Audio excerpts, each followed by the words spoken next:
But the first delivery of this 6-ball over is clearly the news overnight that Travis Head and Siraj have both been sanctioned by the ICC. Travis Head with a reprimand, Siraj with 20% of his match fee from Adelaide. What is your flinch reaction to that, Baz? Do you think that's a fair punishment for both of those guys? I'll tell you what, India doesn't think it's fair at all. India also doesn't think some of the headlines in the Australian papers and news websites represent the incident fairly. I mean, this is what I've been hearing.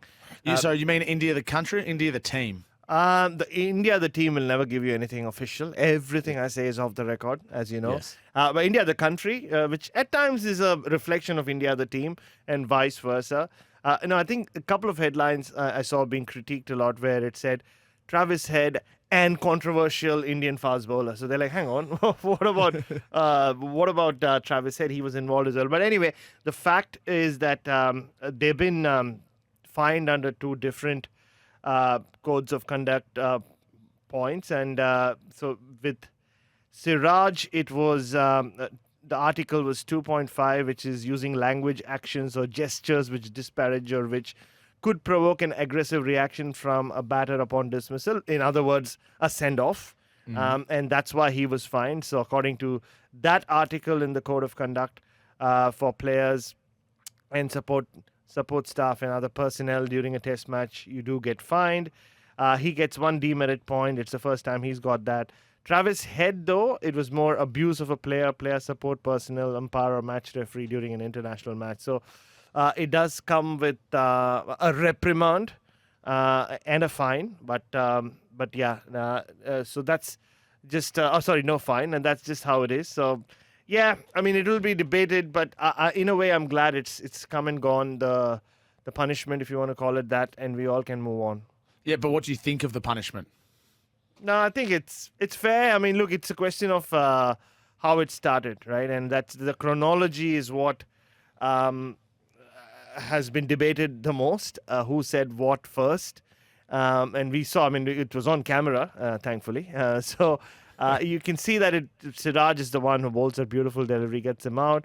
And he says something, Head says something back, which then Siraj responds to angrily and asks him to leave the play of field or field of play, one of those. I mean, just like that, play of field, play field of play. That just like that, a lot was lost in translation, if that makes sense, right? Yes. And then Travis Head says what you'll hear often being said around Australia on the streets generally. But yeah, road rage is when I've heard that the most or most often, and that's just how it ended. So.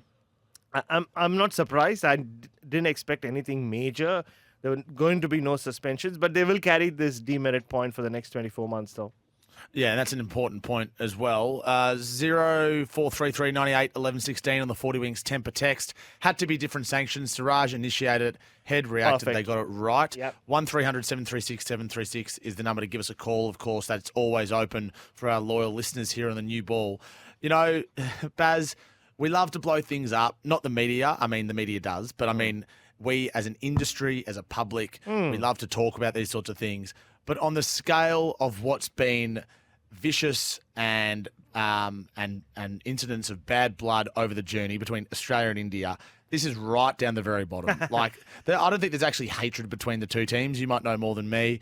I think it adds a bit of spice, but it's not exactly a hanging offence. And that's why I guess Siraj hasn't been suspended and Head hasn't been given anything more than a reprimand. Yeah, and I wrote a column about this in the Australian overnight or yesterday. And you love this, Tom. Obviously, I brought in a wrestling analogy. And obviously. I said, like, even 10 years ago, if something like this had happened, it would have been the spark. It would have ignited. And you would have known that for the next 3 tests, players would have been in each other's faces. But now, just the way things are, it's no longer the attitude era of India-Australia cricket. It's the PG era. So the line I used was, you suddenly have everyone trying to douse the fire before there is even smoke. Like how things have changed in just the space of 10 years. It's always the Australians' fault. Could not possibly be the angelic Indians. They own cricket. This is also the sub-narrative to all of this, isn't it? And this is certainly the case with Monkeygate a few years ago, but all controversies between the two nations on the cricket field. They sort of relate back to the BCCI and how powerful it is, and Cricket Australia doesn't want to upset India. But this is not a diplomatic controversy. This is just two guys on a cricket field in the end that are in a small amount of trouble, a slap on the wrist, and we move on. Are you happy to move on with it? Is there anything more you want to say, or can we push on? I just want to talk more about the attitude era of wrestling. Yes. I'm right with you there, Baz. I mean, I know that you're a heel, but I wouldn't have. I find that amazing given what I know of you as a person. So you obviously put on a good show. The second delivery, Josh Hazlewood's fitness. This is intriguing. A, because for his fitness, but B, because of the team selection and Scott Boland, the job that he did in Adelaide. Before I get your thoughts, this is Josh Hazlewood speaking in the last 24 hours on his side strain. If this was the last test of the summer, I could have potentially ran the gauntlet and played. Ticked every box so far this week. Besides, obviously, been a troublesome area for me, in the past. So sort of, you can lean on the side of caution, I guess, a little bit, but it's very minor compared to the last few I've had. It's not necessarily typical side strains, which I've had a couple in my career. You run in and bowl one ball and you just grab your hat and you're off and you're out for 6 weeks. That's not that sort of side strain. It's from sort of repetitive use, and I've got not much room in that side between the bottom rib and the hip, so it's caused me a lot of trouble, I guess, over the last few years. But perfect prep this year and played the Shield game and ticked all that off, and I was very happy where I was, and it sort of still happened, so I was a little bit pretty annoyed there for a few days. So the noise that the Australians are making is that Hazlewood will be fit, in which case he clearly replaces Scott Boland. He can't replace Mitch Starc or Pat Cummins, which is desperately unlucky for Boland, but that is, I guess that's the history of this bowling attack, that when those three are fit, they play. If Hazlewood is not 100% fit, I wonder what they do. I wonder if they say, well, can we trust him to get through potentially, 35 overs for the test match or 40 overs for the test match? That's a hypothetical.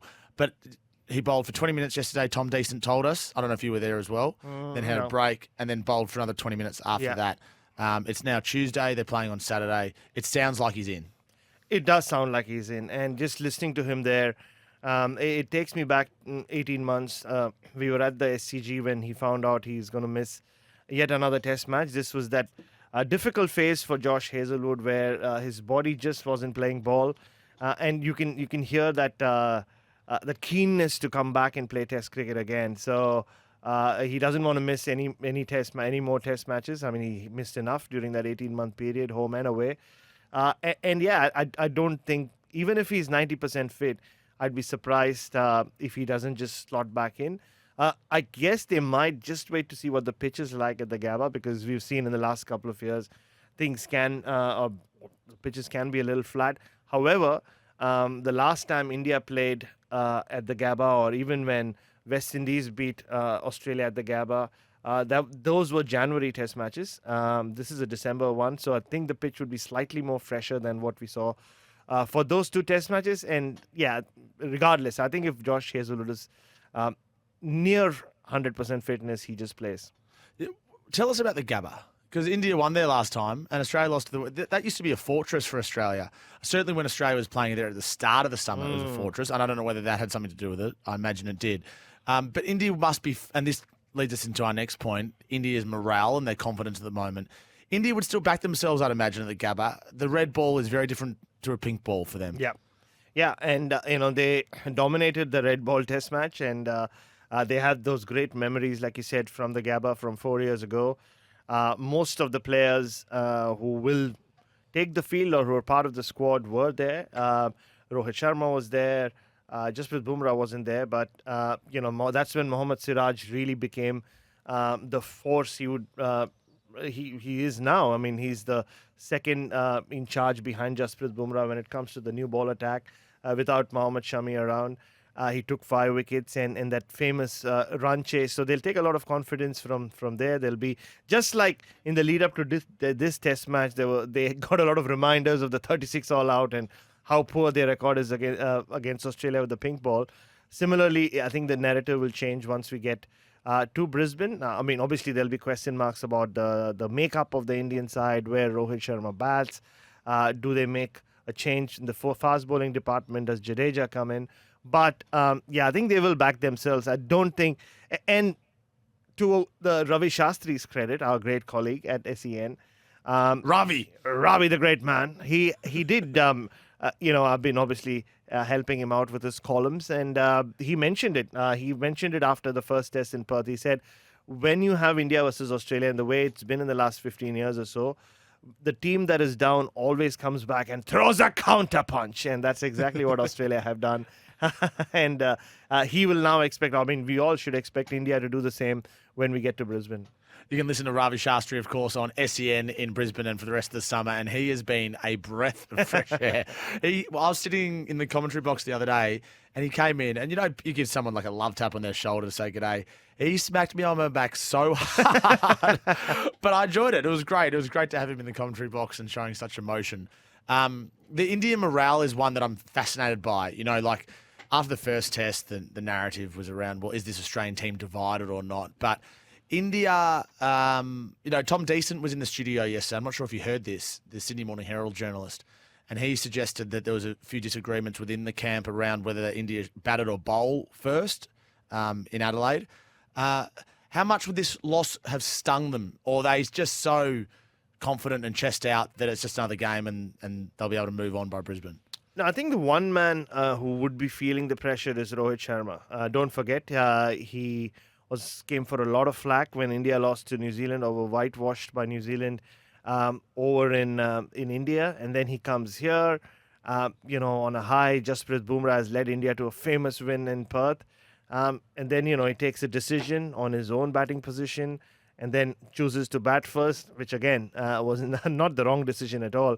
And then in many ways, the top order let him down because he had to walk out to bat when the ball was still fresh and, the Australians were up and about.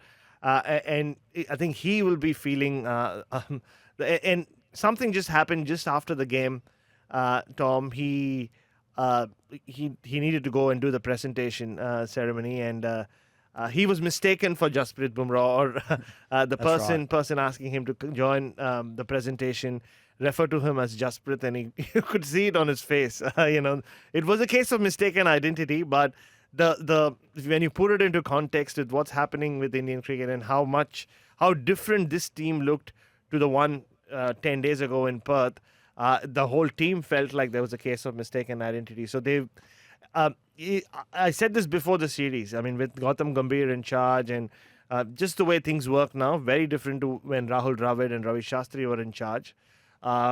If India do lose one or two test matches, things can spiral out of control, which is why the presence of Rohit is very good. He's that calming influence on the side.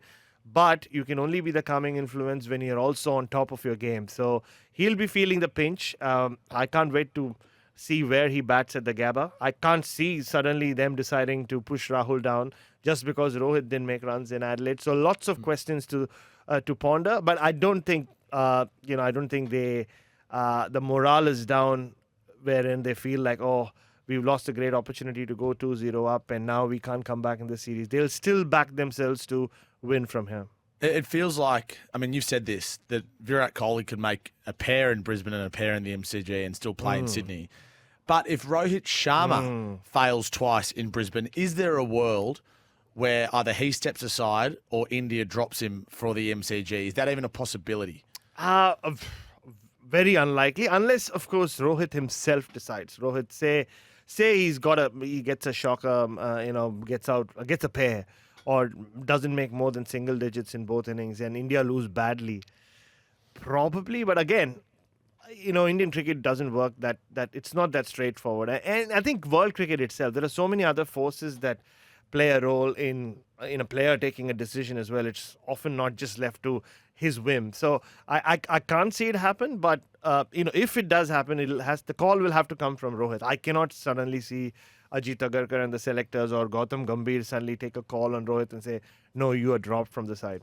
Yeah, midway through the summer when the series is still alive. That would be quite something, yeah. Wouldn't that be a story? That would be amazing. Jasprit Bumrah certainly is the spiritual leader on the field, and it might be confirmation bias, but when he was captaining and bowling in Perth, that team just seemed on. Rohit Sharma doesn't have that same presence. He fields in the slip cordon. He doesn't bowl himself much or at all. So it just looked like a different team on the field. But that just might be my eye playing tricks on me based on what the scoreboard is saying. Exactly. Yeah, that's the perception you get when a team wins or loses. Can I just mention this from Azza? Anytime I see Eric Bischoff's name pop up on our text line, I have to give it a nod. I mean, yes, Eric would love me using wrestling terms during cricket shows, considering now he started using cricket terms during his wrestling shows. Just your wrestling references are unbelievable, Baz. So 4-day Test cricket isn't a new argument, Baz, but the stats show, and I've done some research here as well, that hardly any Test matches are going to 5 days anyway. And the hypercharged nature of Test cricket means that they're finishing earlier. You know, like we've had 464 overs this series so far, which is just over what should be 5 days of cricket. So it's 2 Test matches crammed into the space of one. My flinch reaction is always, 4-day Test cricket. No, I love the 5th day. I love the foot marks. I love that traditional side of it. But if you want to clear some time in the calendar, is it worth a discussion, as Vaughan suggested? What are your thoughts? I know I'm always a big fan of Michael Vaughan's ability to read the game and also read the room. I've done a couple of talking gigs alongside him, and he has that great ability, and he's on to something. And like you said, we discussed this at length yesterday on the new ball as well. Probably, like I think it'll come down to the broadcasters. Everything comes down to the broadcasters. After all, they're the ones investing the biggest chunk of money into our sport. And look, in the past, when they have tried 4-day Test matches, it was South Africa versus Zimbabwe. England played a 4-day Test against Ireland, I remember, just before the Ashes in 2019. So probably it might come down to that, like leave it to the boards to decide, or at least leave the option open that if you do want to play, if you think 4-day Tests are enough, and England will jump on that because that'll give them more time to play golf. They unofficially anyway say day 5 is for golf, isn't it? And which also means they get to finish the Test match earlier. But yeah, I still think the Ashes will be 5 days. I still think that the 3 big rivalries, India-Australia, India-England, and obviously Australia-England, the Ashes, I can't see them being 5-match series of 4-day Tests. But the rest, you never know. Why not? Like, England-New Zealand seems to be ripe for that, because we've seen some outstanding draws as well in the last couple of years. I mean, we were there in Pakistan when Australia played the 15-day Test match, they said, and they won in the last half hour of the final day. Nothing could split the two teams. So, yeah, I mean, it doesn't happen often enough, but does that mean we just get rid of that possibility? I'm not a big fan of that. But I think it can always be left to the individual boards, and probably some might like it. I mean, it could really, in some ways, Tommy, help some of these boards who struggle to host multiple Test matches. And I'm with Michael there. New Zealand can then host 3-match series more often than they do. I think that's some very valid points, and a good text here. How about 4 days with an option for a 5th for a result overall? Either way, Michael Vaughan put it on the agenda recently. It's been put on the agenda in the past as well. We know we've had 4-day Test matches, as you said, and it's just one to keep an eye on. And just a quick one before we get to the news.